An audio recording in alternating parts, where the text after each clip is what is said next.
SG మాతా astrology కుటుంబ సభ్యులందరికీ నమస్తే. మనము ఈరోజు వీడియోలో చాలా important and interesting topic and మనందరికీ దీని మీద ఉండేటువంటి అపోహలన్నింటికి ఒక సమాధానాలు తెలుసుకోవడానికి చాలా చక్కగా హెల్ప్ అవుతుంది. అందులో ఎస్పెషల్లీ ఎవరైతే యాస్ట్రాలజీ నేర్చుకుంటున్నారో వాళ్ళకి ఇంకా చాలా చక్కగా యూజ్ అవుతుంది. ఓకే, సో అదే పంచగ్రహ కూటమి లేదా షష్టగ్రహ కూటమి లేదా చతుర్గ్రహ కూటమి ఇలాంటివన్నీ కూడా కామన్గా మనం వింటూ ఉంటాము. అంటే ప్రజెంట్ ఖగోళంలో సో పంచగ్రహ కూటమి ఏర్పడబోతుందట, షష్టగ్రహ కూటమి ఏర్పడబోతుందట. సో దాని వలన ఇలాంటి ఫలితాలు కలుగుతాయట. సో కేవలం ఫలితాలు కలుగుతాయట అనేది మాత్రమే కాకుండా ఇన్ని సంవత్సరాల తర్వాత ఏర్పడిన కూటమి, అంటే ఓ 75 ఏండ్ల తర్వాత 30 ఏండ్ల తర్వాత ఏర్పడిన కూటమిలట ఇవి. అంటే ఎంత పవర్ఫుల్ అని అర్థం చేసుకోవాలి మనము అనే దానికోసమే అన్ని సంవత్సరాలు అనేటువంటి క్యాప్షన్ పెడుతున్నారు. అండ్ ఇలాంటి కూటముల వలన సో కొన్ని రాశుల వారికి కనక వర్షమే కురుస్తుందట. ఓకే, సో ఇలాంటివన్నీ కూడా మనము ఎంతవరకు నమ్మొచ్చు? నిజంగానే ఒక్కొక్క ఇలాంటి పంచగ్రహ కూటములు కానీ షష్టగ్రహ కూటములు కానీ ఓ 30 ఏండ్ల తర్వాత 75 ఏండ్ల తర్వాత ఏర్పడుతున్నాయా, లేదా సర్వసాధారణంగా ఖగోళంలో కాంబినేషన్స్ ఇవన్నీ? సో వీటికి సంబంధించినవన్నీ కూడా మనం ఇక్కడ అర్థం చేసుకునే ప్రయత్నం చేద్దాము. సో దానికంటే ముందుగా మనం ఎందుకు ఈ టాపిక్ని ఇప్పుడు తీసుకోవాల్సి వచ్చింది అంటే, మనకి ఈ 2024 జూన్ 5వ తేదీ నుండి 7వ తేదీ వరకు, అంటే 5వ తేదీ ఉదయము 4 గంటల నుండి మొదలుకొని సో 7వ తేదీ ఉదయము 9 గంటల వరకు కూడా మనకి మన ఖగోళంలో పంచగ్రహ కూటమి అనేది ఏర్పడుతుంది. సో 5 గ్రహాలతో కూడినటువంటి గ్రహ కూటమి అనేది ఉంది కాబట్టే దానిని పంచగ్రహ కూటమి అన్నాము.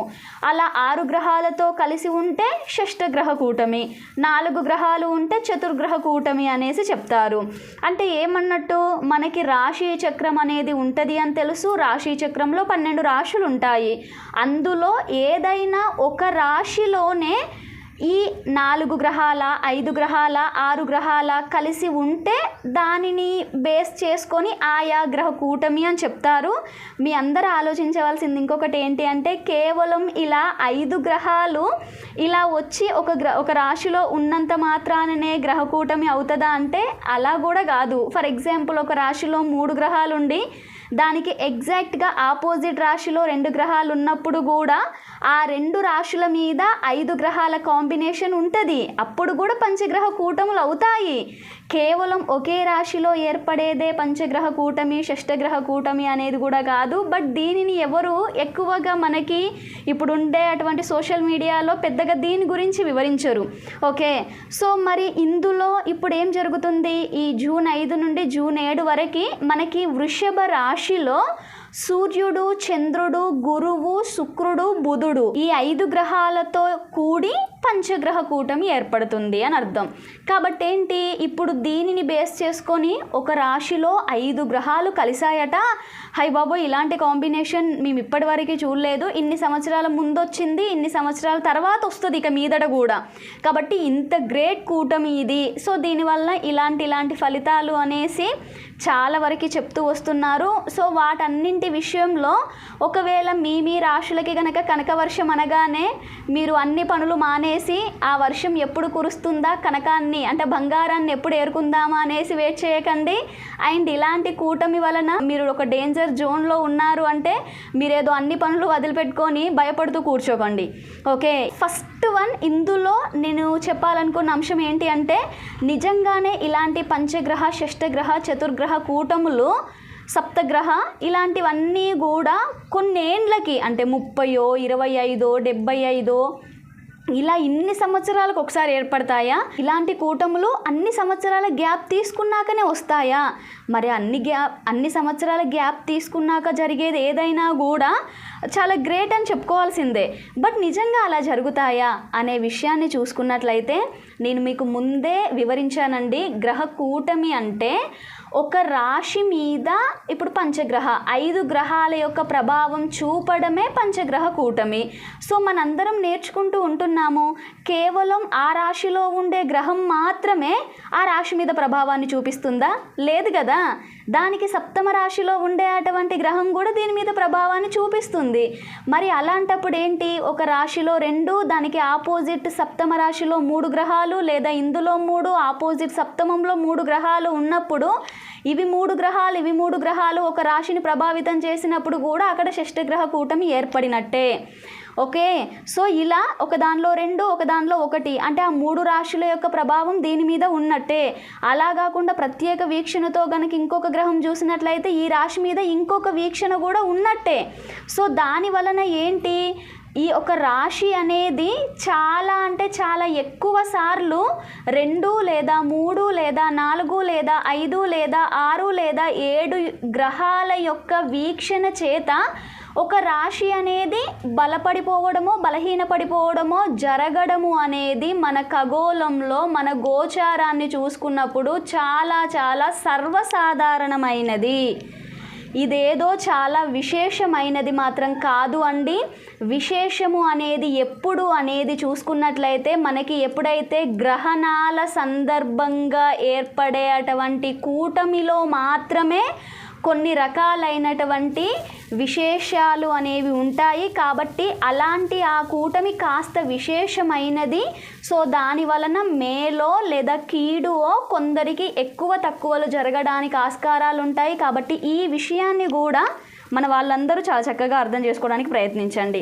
సో ఇప్పుడు ఇలా జరగడం అనేది మనకి ముందే క్లియర్ అయింది, సర్వసాధారణం. ఇన్నేళ్ళకో 100 ఏళ్ళకో 110 ఏళ్ళకో వస్తున్నాయి అనగానే మీరు దాని గురించి ఓహో ఆహా అనేది మాత్రం అనుకోవద్దు. ఓకే, సో మరి అలాంటి సందర్భంలో చూసుకున్నట్లయితే దాని ప్రభావం ఎలా ఉండబోతుంది అనేది చూసుకున్నప్పుడు మొట్టమొదటిగా గోచారము అనేది అంటే గ్రహాల యొక్క గమనము అని అర్థం. సో గ్రహాల యొక్క గమనము అనేది కామన్. మనము లేవడము, తినడము, నిద్రపోవడము, మన పనులు చేసుకోవడము, మనకి ఎలానో గ్రహాలు కూడా అవి సంచారం చేయడం అనేది సర్వసాధారణం. ఇప్పుడు చూడండి, మనకి రాశి చక్రంలో గురువు మరియు శని ఏమో ఒక 2.5 ఏళ్ళు ఒకే రాశిలో ఉంటే, గురువు సంవత్సరం పాటు ఉంటే, రాహుకేతువులు సంవత్సరన్నర ఉంటాయి ఒకే రాశిలో.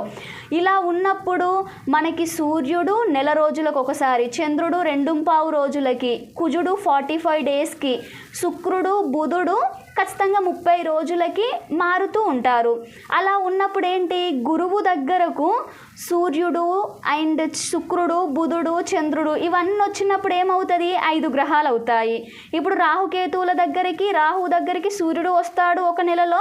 ఆ సూర్యుడి వెంటనే శుక్రబుధులు వస్తారు. చంద్రుడు ఒక 2.25 రోజులు అక్కడ ఉండిపోవడానికి వస్తాడు. So at the same time కేతువు ఆపోజిట్ నుండి చూస్తూ ఉంటాడు. అంటే ఇలాంటివి. మరియు శని ఏ రాశిలోనైతే ఉన్నాడో ఆ రాశిలోకి సూర్యుడు ప్రతి సంవత్సరం ఒకసారి వస్తూ ఉంటాడు. సూర్యుడి వెనకాలే శుక్ర బుధులు కూడా వస్తూ ఉంటారు. సో చంద్రుడు ఎలాగో సూర్యుడు అక్కడ ఉండే అటువంటి ఆ నెల రోజుల్లో ఒక 2.25 రోజులు అందులో ఉండాల్సిందే. అంటే మీరు సింపుల్గా అర్థం చేసుకోండి. ఖచ్చితంగా ఇలాంటి పెద్ద గ్రహాలైనటువంటి గురువు, శని, రాహువు, కేతువు ఈ 4 గ్రహాలతో ఈ సూర్యుడు, చంద్రుడు, కుజుడు, శుక్రుడు, బుధుడు ఈ 5 గ్రహాలలో ఏవో 1, 2, 3, 4, 5 కూడా ఒకసారి కలవడము అనేది సంవత్సరంలో చాలా సార్లు జరుగుతూ ఉంటుంది. మినిమం 2 టైమ్స్ అయినా జరుగుతూ ఉంటుంది. ఒక గ్రహంతో ఒకసారి, ఇంకొక గ్రహంతో ఒకసారి, ఇంకొక గ్రహంతో ఒకసారి. అంటే మినిమం 2 టైమ్స్ నుండి 4 టైమ్స్ వరకు ఇలాంటి కంజంక్షన్స్ అనేవి జరుగుతూ ఉంటాయి. కాబట్టి ఒక సంవత్సరంలోనే ఇన్నిసార్లు జరిగినప్పుడు మరి 75 ఏండ్ల దాకా అది జరగకుండా ఉండడము అనేది చాలా అసలు నమ్మాల్సినటువంటి విషయం కాదు అనేది మీకు ఇప్పటికే అర్థమైపోయి ఉండాలి.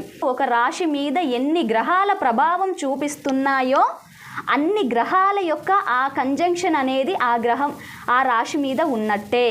ఓకే, కాబట్టి ఇంక ఇది చూసుకున్నట్లయితే ఇంకా చాలా సర్వసాధారణం. ఓకే, కాబట్టి ఏంటి, సో ఇన్నేళ్ళకి అనే దానికి మీరు పాయింట్ అనేది ఇంటూ పెట్టేయచ్చు.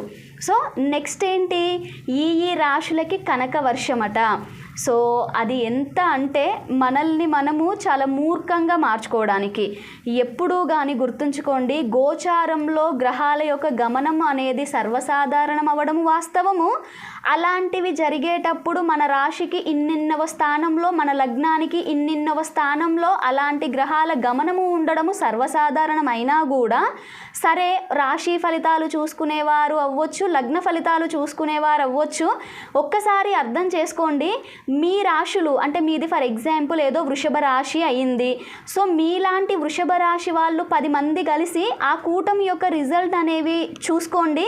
కనక వర్షమో, బంగారు వర్షమో, లేకపోతే ఇత్తడి వర్షమో, లేదా ధనమో, సంథింగ్ ఏదైనా ఉంది అన్నప్పుడు మరి ఈ 10 మందికి కూడా ఆ గోచారంలో ఇచ్చేటువంటి ఆ ఫలితం ఈక్వల్గా ఉండాలి కదా.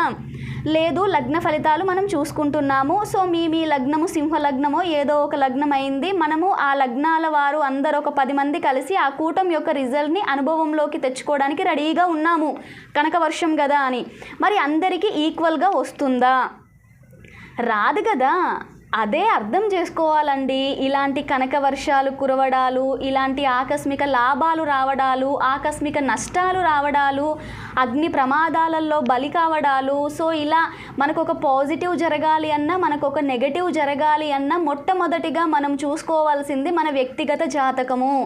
మన వ్యక్తిగత జాతకం ఆధారం చేసుకొని ఇప్పుడుండే అటువంటి గోచారానికి సంబంధము అనేది చూసుకుంటూ మనకి కలిగే అటువంటి ఆ ఆకస్మిక లాభాలు మన వ్యక్తిగత జాతకంలో ఉన్నప్పుడు అది కలగడానికి కావలసిన సమయము గోచారంలో ఎప్పుడుంది, జాతకంలో ఎప్పుడుంది అనేది అలా చూసి దానికోసం ఎదురు చూడడము, ప్రయత్నాలు చేసుకోవడం అనేది కరెక్ట్. కానీ ఇలాంటి ఒక కూటముల వలన ఇలాంటి కనక వర్షాలు, ఇత్తడి వర్షాలు అనేవి మనము అంత ఈజీగా పిచ్చిగా నమ్మకూడదు. అలా నిజంగా జరిగితే మరి అందరూ కూడా అలాంటి వాళ్ళకు అవే ఫలితాలు రావాలి. ఓకే. అండ్ దేశ గోచారం మీద ఇలాంటి ప్రభావం ఉంటుందట అనేది చూసుకున్నప్పుడు, సో చూడండి, దేశము కానీ, రాష్ట్రము కానీ, గ్రామము కానీ ఇలాంటివన్నీ చూసుకున్నప్పుడు కేవలం ఒకే జాతకంతో కూడినటువంటి వారి మాత్రం ఉండదు. అండ్ దేశము అనేది, దాని యొక్క గోచారము అనేది ప్రస్ఫుటంగా ఎవరెవరి వ్యక్తిగత జాతకాల మీద బేస్ అయి దానికి ఫలితాలు ఇవ్వడానికే ఈ దేశ గోచారం అనేది ఆధారపడుతుంది. అండ్ దేశ గోచారం అనేది కూడా పంటలు అండ్ కొన్ని రకాలైనటువంటి వాటిని చూసుకోవడానికి హెల్ప్ అవుతుంది. కానీ సో ఇప్పుడు ఇలా ఏర్పడుతున్నటువంటి ఈ వృషభ రాశిలో 5 ఈ గ్రహాలలో సూర్యుడు, చంద్రుడు, గురువు, 3 గురుపాలిత గ్రహాలు, శుక్రుడు, బుధుడు, 2 శనిపాలిత గ్రహాలు. ఏదైనా ఒక రాశి మీద ఆ రాశి యొక్క ఫలితాన్ని బయటికి ఇవ్వాలి అంటే ఆ రాశిలో ఎవరు తక్కువ డిగ్రీలు ఉన్నారో ఆయా గ్రహమే అవుట్పుట్ రిజల్ట్ ఇస్తుంది. కాబట్టి ఏంటి, ఇక్కడ 3 ఒకపాలిత గ్రహాలు, 2 ఒకపాలిత గ్రహాలు ఉండడం వలన మీ వ్యక్తిగత జన్మ లగ్నాల నుండి చూసుకుంటారా, జన్మ రాశుల నుండి చూసుకుంటారా మీ ఇష్టం. కానీ రాశి నుండి చూసుకున్నా, లగ్నం నుండి చూసుకున్నా కూడా ఈ వృషభ రాశి మీ లగ్నానికి ఎన్నవ స్థానం అయ్యిందో చూసుకోండి. ఆ స్థానం మీద ఆ ఫలితాలు మాత్రము చాలా ఘర్షణ, ఒత్తిడితో ఉంటాయి అనే విషయాన్ని అర్థం చేసుకొని అందులో మీకు తక్కువ డిగ్రీలు ఉండే అటువంటి ఈ గ్రహం అనేది శుభగ్రహం అయితే అవుట్పుట్ రిజల్ట్ మంచి ఫలితాలుగా, ఇందులో తక్కువ డిగ్రీలు ఉండే అటువంటి గ్రహము పాపగ్రహం అయితే అవుట్పుట్ రిజల్ట్ ఘర్షణ తర్వాత కూడా అందులో కొంచెము ఫెయిల్యూర్ చూడడానికి అవకాశాలు ఉన్నాయి. కాబట్టి ఇలా ప్లాన్ చేసుకుంటూ ఆయా విషయంలో ఎంత బలంగా ఉండాలి, ఎంత జాగ్రత్తగా ఉండాలి అనే పాయింట్ని నోట్ చేసుకోవాలి. కానీ ఇది ఎప్పుడో ఒకసారి వచ్చేది, సో దీనివలన ఇది, అండ్ ఇప్పుడు గోచారంలో ఆ ఫలితాలు కలుగుతాయి కాబట్టి దీనివలన ఇది అనేసి ప్రతిదాన్ని కూడా ఆశతో కానీ భయంతో కానీ పిచ్చిగా ఎదురు చూడడానికి కాదు జ్యోతిష్యము అనేది ఉన్నది. ఓకే. కాబట్టి దీనిలోని ఈ క్లారిటీ అర్థం చేసుకుంటారని ఆశిస్తూ, సో ఈ ఒక్క చిన్నదానికి మనకి వ్యక్తిగత లగ్నాల ఆధారంగా ఫలితాలు మనం ఇవ్వడం కంటే మీరే మీ లగ్నాల నుండి అది ఎన్నో భావమో చూసుకొని ఆయా విషయంలో కొంత ఆ 2 రోజుల పాటు సో ఆ ఘర్షణ అనేది కామన్ అయినా output result positive or negative అనేది చంద్రుడు మరియు గురువు మీద బేస్ చేసుకొని ఉంది. ఓకే, ఎందుకంటే చంద్రుడు మొదటి రోజు 5వ తారీఖు చంద్రుడే 0 డిగ్రీలో బలంగా ఉంటాడు.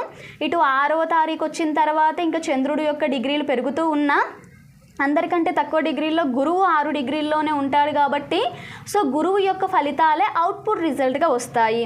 కాబట్టి ఇక్కడ ఏం చెప్పవచ్చు మనము, శని పాలితులకి ఈ భావం వలన వచ్చేటువంటి ఒత్తిడి ఎక్కువగా ఉంటుంది. గురు పాలితులకి చాలా పాజిటివ్, అంటే ఘర్షణతో కూడి తర్వాత పాజిటివ్ రిజల్ట్ ఉంటుంది అనే విషయాన్ని మీరు అర్థం చేసుకొని దీని ఆధారంగా ముందుకు వెళ్తే చాలండి. కొంచెం లాజికల్గా థింక్ చేసే విధంగా ప్రయత్నాలు చేస్తూ ఉన్నట్లయితే మన యొక్క ఋషులు, మన యొక్క మహర్షులు భగవంతుడి యొక్క ఆశీర్వాదాలతో మనకి వాళ్ళు అందించినటువంటి దీనికి మనము మంచి ఫలితాలను అందుకున్న వాళ్ళం అవుతాము. ఓకే,